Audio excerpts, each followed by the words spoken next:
Għalliema fl-iskejjel tal-Ingliż protestaw għal mod kif qed jiġu ignorati u sansitra imxekkla milli jiddiskutu ma' minħaddimhom fl-iskejjel rispettivi tagħhom u għafat magħruf li l-iskejjel tal-Ingliż kienu fost dawk li l-aktar laħassew id-daqqa li ġab miegħu il-COVID-19 kif studenti li kienu jiġu pajjiżna sabiex jistudjaw il-lingwa din is-sena ftit li xejn ġew u jidher li anke fix-xhur li ġejjin dawn se jkunu ferm anqas fin-numru milli jkunu s-soltu fix-xhur tas-sajf.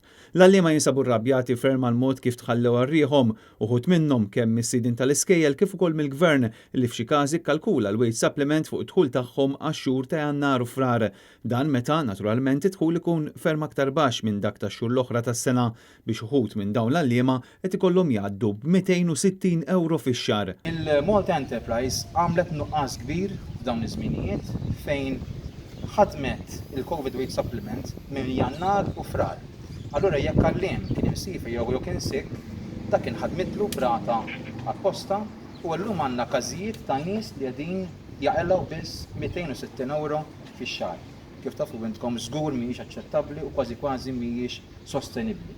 Għandna nies li titilfu s-saqaf minn fuq rashom, għandna nies li qegħdin sfortunatament imorru għand sħabhom biex jgħixu biex jorqdu ikel m'għandhom biex jipprovdu l-familja, sa kellna każ partikolari fejn ir-raġel tagħha li huwa cancer patient kellu joħroġ jaħdem biex immanti l-familja. Graham Sansone, kap eżekuttiv tal-UPE Voice of the Workers li kien qed jitkellem f'isem għalliema li ssieħbu fil-Union qal li mhuwiex aċċettabbli li sit ta' skola tal-Ingliż jibqa' jirrifjuta li jiltaqa' mal-Union u mal-istess ħaddiema tiegħu sabiex jiddiskuti l-kundizzjonijiet tal-għalliema aktar u aktar f'dan iż-żmien diffiċli u meta l-għalliema baqgħu għaddejjin b'xogħolhom fuq l-internet.